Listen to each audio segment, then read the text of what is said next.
بسم الله الرحمن الرحيم اللهم صل على محمد وآل Muhammad. Assalamu alaikum, brothers and sisters. Inshallah, you are all in the best health.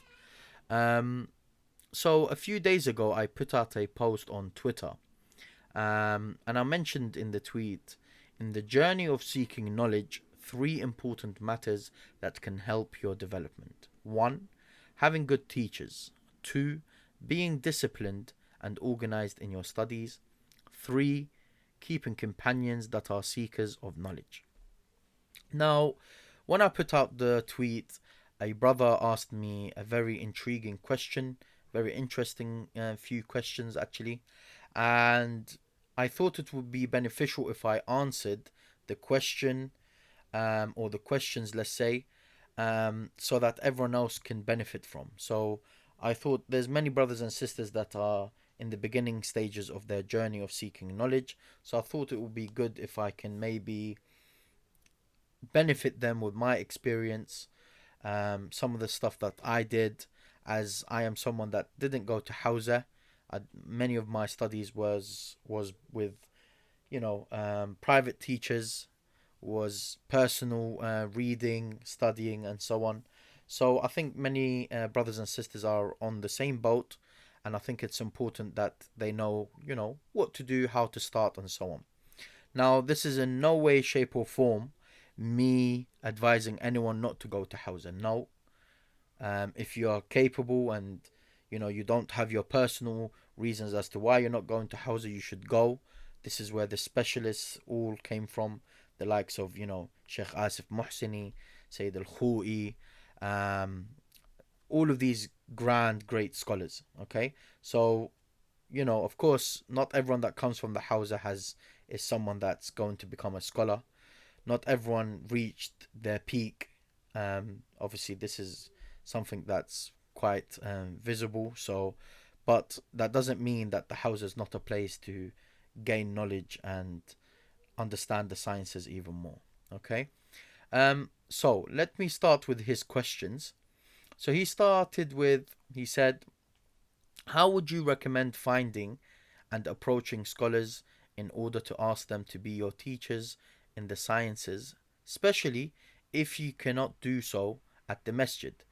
And then how would you recommend that we compare their knowledge and statements, teachings to the Qur'an and Sunnah, especially since we probably don't have much knowledge of the Qur'an and Sunnah, yet since we are just starting our studies? Very nice. So he continues by saying, how would you recommend we split up our days in order to study, and in what order should we study the science or the sciences, let's say?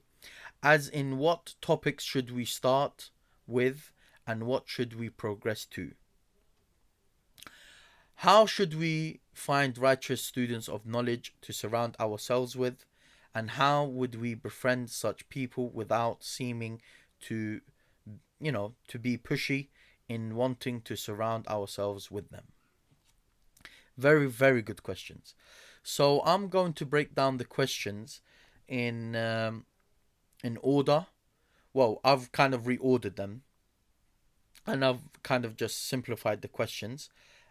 This is so we can be a bit more organized when we are answering the questions, inshallah. So question one, and I think this should be the baseline, is what books should you read and study on your own, and in what order? This is very crucial. Where you start is so crucial. The first thing and the key to all sciences, is the Arabic language. It is the language of the Qur'an. It is the language of the ahadith of the Prophet and Ahlul Bayt alayhum salam. You want to be taken serious. You want to be serious about your studies. Your main focus in the beginning is Arabic. Arabic. And you do not go to another science until you have mastered, or let's not go mastered, but let's just say until you have really grasped the different understandings of the Arabic language, so that you know what you are reading, you understand, Now, I'm not saying you have to become the next, Allama in Arabic. I'm not saying you have to become this master in the Arabic language. No, but you understand what's in front of you. In most cases, you can understand what's going on. And of course, every science has its terminologies, different definitions, but generally speaking, you can understand the Quran to the best of your ability. You can start to understand the ahadith. So I would recommend starting. Now, of course, if you're someone that knows zero, I would just say start with the Arabic alphabet, read each one with Fatha, Kasra, Dhamma, learn how to put words together, simple words. So after you've learned all the letters and how to pronounce them and what they look like when they're in the middle, the end, or the beginning, and how you pronounce them with Fatha, Dhamma, Kasra, all of these things. Now there's other harakat, of course, but these are, let's just say, the main ones for the time being. Once you start to learn how to do that, that's when you start to put, 3-letter words together. Okay? You start to go from there. For example, Omar. Okay, how do you put Omar together? Something along them lines, okay? As for books, I really recommend the book Arabic Through the Qur'an by Alan Jones. You can even find lessons for it on YouTube. Very good book. You can even get the PDF. Anyone that wants me to send them the PDF, message me. I'll send that to you. It's not a problem. It's a very, very good book. I think it, even like as a English speaker, it also gives you it breaks it down for you in English and then gives you Arabic examples. And then obviously when you have the lessons that you're going to be doing on YouTube, inshallah, it will help. By the way, so many lessons are on YouTube. So many with the Arabic language, with different sciences. So many. It's unbelievable. You just have to put the effort to look. The second book I would recommend. Now, the next two books I haven't actually read back to front, but these are books that was recommended by a good friend of mine. Arabic Morphology Made Simple by Sayyid Mohammad Rida Tabataba'i. You can get this book in ICAS. You can also get the third book regarding the Arabic language, Arabic Morphology and Introduction by Sayyid Mohammad Rida Tabataba'i. You can get them from ICAS. Really, really good books. And by the way, the print and the style of writing that, a lot of the books that ICAS is publishing are really good. I'm actually really, really proud of what they're doing. Of course, now after Arabic, after you've got some type of stronghold with Arabic, you start to go into logic, mantiq. Okay? Now there are lessons online for mantiq. There are lessons in English. They'll explain things in Arabic and English. There are in Arabic. I would say by this stage, by the time you've got to mantiq, you can understand Arabic. Now, if you want to go, as you're doing Arabic, let's say you've given yourself 10 hours a week for Arabic and then 3 hours, I would say give that 3 hours to mantiq. Okay? But at the same time, I would say, realistically, I recommend that you do not study anything except Arabic, so you can grasp it really well. As for Quran, a good introduction to Quranic sciences to understand what's going on, a good book would be Qur'anic Sciences by Abbas Jaffer, and Masuma Jaffer. This is again from ICAS. I've read the book. Really liked it. Really simple. Love the breakdown. The way the chapters are. Very, very good book. It will be very helpful for you to start to read that. Now, like I said, Quran Sciences, you will need a teacher. But this is a good introduction. Okay, so this is one of them books that's like, okay, you know what? I'm doing Arabic 15 hours a week. I've got spare time when I'm going to uni or school or work. This is a good book to have, to start to have an introduction to Quranic sciences. Now, I'll be honest with you, I'm a bit more, I don't know if you want to call it OCD or whatever you want to call it. For me, if it's Arabic, my whole day is Arabic. I will not leave anything. It will just be Arabic. And I just think it works best because like that, your whole mind, sorry, just focuses on Arabic. As for books for Usul al-Fiqh, we actually got quite a few in English that I would recommend. Again, Usul al-Fiqh, you will need a teacher. No matter what you do, you need a teacher. But these are good books as an introduction again. Introduction. So by the time you get a teacher, or you find a teacher, or you find a student of knowledge that will teach you, these are good books where you've already kind of got an understanding. You're understanding, okay, this is where it is, this is how it's understood, all of these things. Okay, so Principles of Islamic Jurisprudence for Beginners by Ayatollah Jaffer Subhani. Another book. This book I've actually read. I really liked it. He made it very simple. Principles of Jurisprudence: An Introduction to the Methodology of Fiqh by Shaykh Mohammad Ali Shomali. The other book is 30 Principles of Islamic Jurisprudence by Sayed Fadhel al-Milani. Another book is Introduction to Fiqh by Sheikh Baqir al-Arwani. Principles of Islamic Jurisprudence by Sayyid Muhammad Baqir al-Sadr. Okay, again, like I mentioned, really good books. You're going to get an understanding. How is the mechanisms of Usul al-Fiqh working? How are we understanding Fiqh? What we looking at when we go into Fiqh? This will all help, by the way, of you understanding the Torah, the Qur'an, the Sunnah, and so on. Aqidah, very important.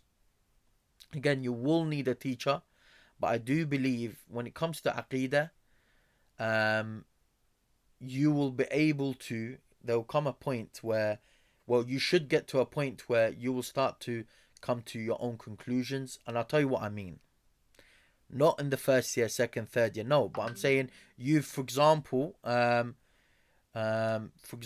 you will be doing. So when it comes to Aqidah, there are a few good books also that have been translated.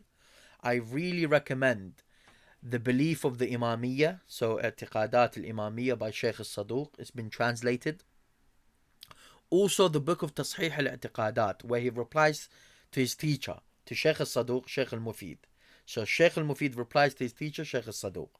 And you can see the kind of, okay, this is how he's looking at it. He's a bit more on the rational side. Okay, he's looking at it like this. And it's very nice. And it's very important that we understand, because this is when the time when the school of the Imamiyya started to really evolve. Okay, we're in the time of the Ghaiba now. Things are starting to change. Also, another book is Doctrine and Beliefs of Shi'i Islam by Sheikh Jaffer Subhani.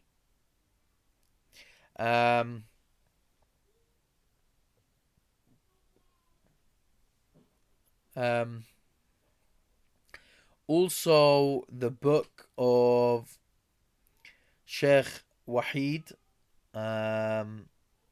So Sheikh Wahid al-Khurasani, Principles of Faith. That's been translated. Very, very good book as well.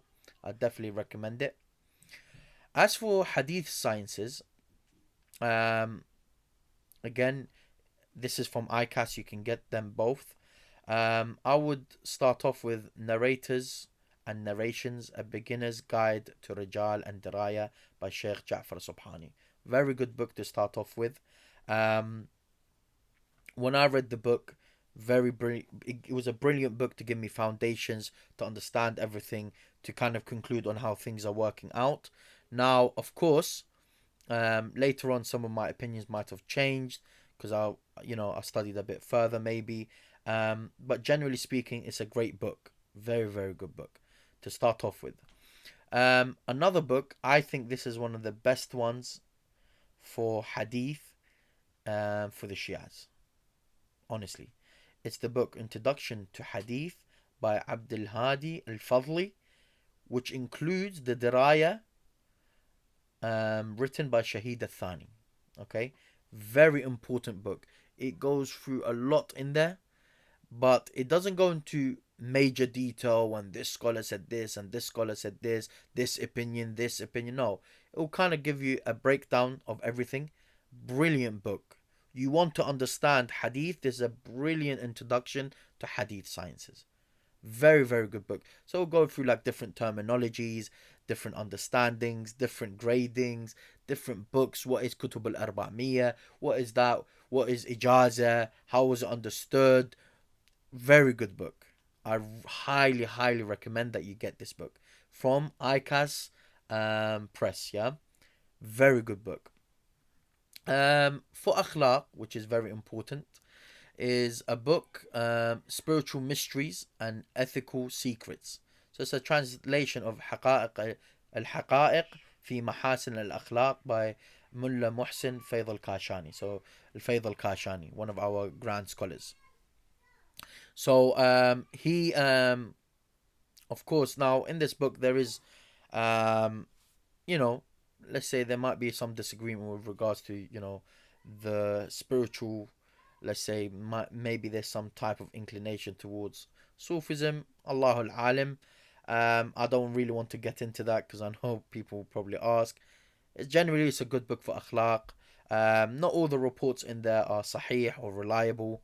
Actually relies on some riwayat from the books of the Mukhalifin, so the Sunnis. But generally speaking, as a book of akhlaq and to cleanse yourself and how to cleanse yourself and how to repent and all of these things, brilliant book. I definitely recommend it. Now, there's a thing that I always advise, which is when you are doing all of these, when you're like putting your head down and studying and you're having your spare time, for me, this is my form of entertainment. I'll be honest with you. So, for example, I'm studying hard, for example, I don't know, Sarf al-Nahu, okay, morphology, grammar. I'm doing it hard for 20 hours a week. I'll still, my entertainment, my form of entertainment would be reading, for example, Usul al-Kafi, Rawdat al-Kafi, Amal al-Tusi, Amal al-Saduq, the Qur'an, these things. So always in your spare time, you're still going back to the Qur'an and Sunnah. Now, I'm not telling you, you're not going to sit there and derive anything because you don't have the capability for that. But what I would say is you go back to it. So you read. You're kind of just like, oh, okay. Oh, now I can read a bit of Arabic. Oh, let me see if I can understand this verse. Let me see if I can understand this Qur'anic verse. Let me see if I can understand this hadith. Something along them lines. These things help a certain development because from young, you're constantly working with reading, thinking about Qur'an, hadith, Qur'an, hadith. These things help out. Okay? Now, obviously, it would be a good time to promote Thaqalain. So, yeah, you can go to thaqalain.org. We are obviously launching the app, inshallah, very soon. A lot of problems seems to happen, but I suppose that's a test from Allah subhanahu wa ta'ala. So I hope that part is beneficial. Let's go to the second question. How to split up your day and organize yourself to study. What I would say is everyone is different. Everyone has different timetables. But what I can say is this. Are you ready to struggle? Are you ready for hardship? Because if you are, that means you're ready to study. What do I mean by that?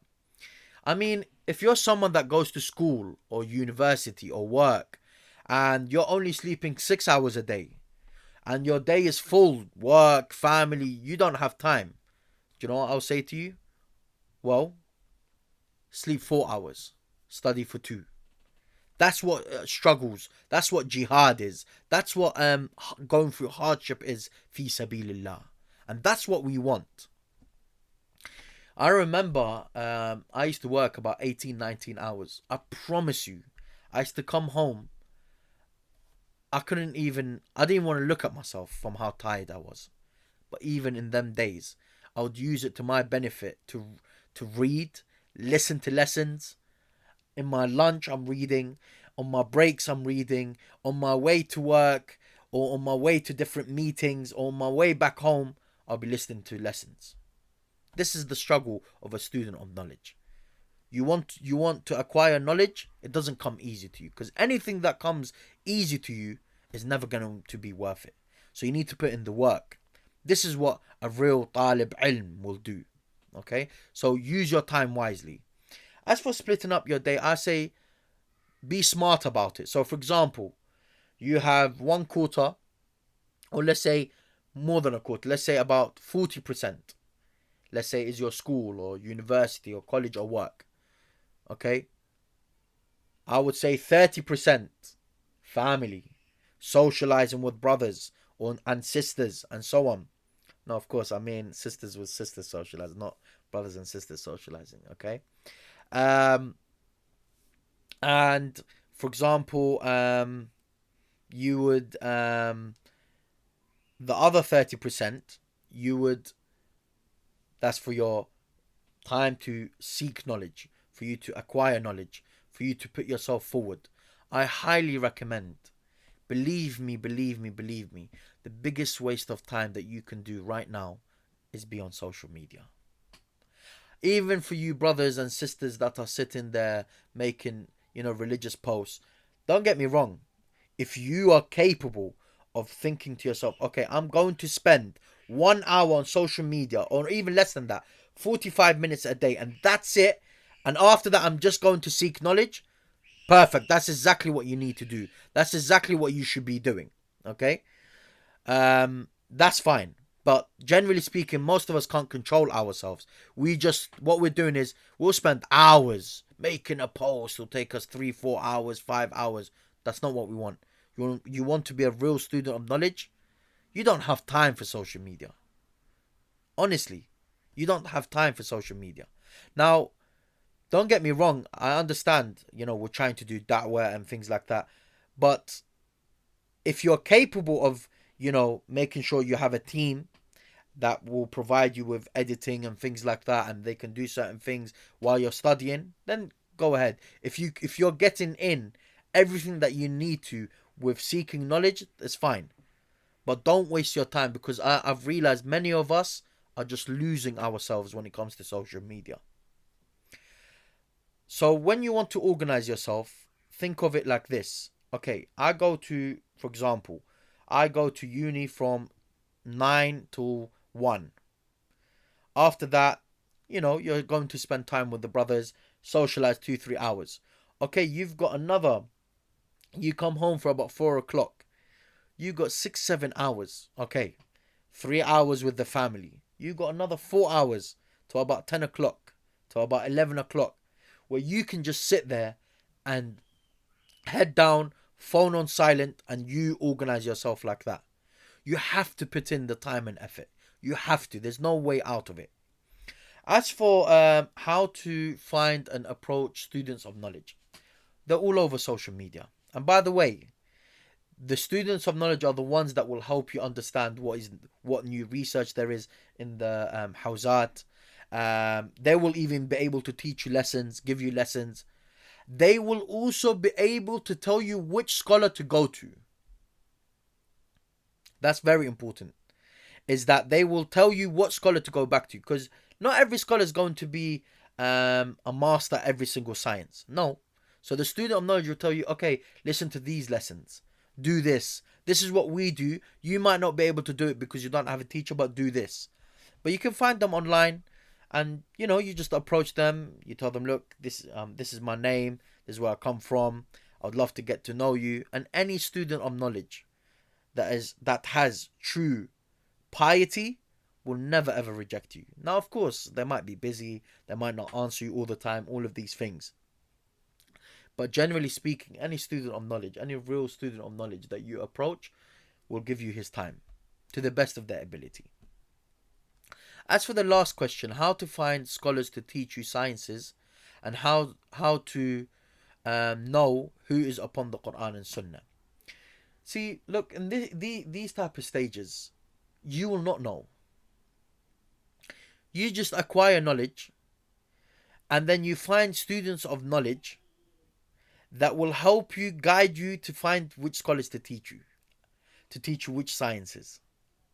After that, after you've acquired some knowledge and you've acquired enough knowledge, at the end of the day, the Quran and Sunnah, there's a condition. So what do I mean? So there are certain things in the Qur'an, I'm sorry, you can't question. There's certain things in the Sunnah that you can't question. So you'll start to understand these things as you start to study Aqidah, Hadith, Qur'anic sciences, logic, all of these different things.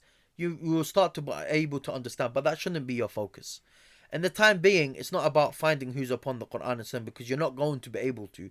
You know, one student of knowledge, he really likes this scholar, so he'll probably tell you, yeah, this guy is the best one. But you won't know if he's upon the Quran and Sunnah. So the best thing I would say is you just need to take knowledge to the best of your ability from whatever scholar you can find. Because sometimes, even if you're going to take knowledge that later on you realize doesn't benefit you, which will happen. You can't. It's not something that you can. It's not something you can run away from. There's so much things I looked into, and I felt like now I just think, oh, it was a waste of time. But there was still some positives, something that I can take from it. So I say don't focus on who's upon the Quran and Sunnah. I say focus on getting your foundations well and strong. Afterwards, inshallah ta'ala, Allah will give you basira, He will give you guidance, and you'll be able to differentiate who's upon the Quran and Sunnah, or who's upon something that you incline to, let's say. But these things take time. It takes years. And I really do feel this discussion, especially about who's upon the Quran and Sunnah, how do I say it? These discussions sometimes is discussed way too early. And way too early, people go into beast mode where they just start cursing, insulting everyone. They think everyone's upon falsehood and they are the only ones upon truth. I used to be one of them people. Biggest mistake. Focus on yourself. Focus on understanding the different ulum. And Allah subhanahu wa ta'ala will make you from the fuqaha. And when I say fuqaha from the understanding of what's found in the riwayat. To have understanding of deen, inshallah. So I hope this benefits the brothers and sisters. Forgive me for any mistakes from my side. And remember me in your du'as. And inshallah, let us gather our struggles together. Let us help each other. Let us push forward so that we can get closer to Allah subhanahu wa ta'ala and learn the ulum of Islam, the different sciences of Islam. And let us inshallah strengthen each other inshallah. هذا وصلى الله على سيدنا محمد وأهل بيته الطيبين الطاهرين.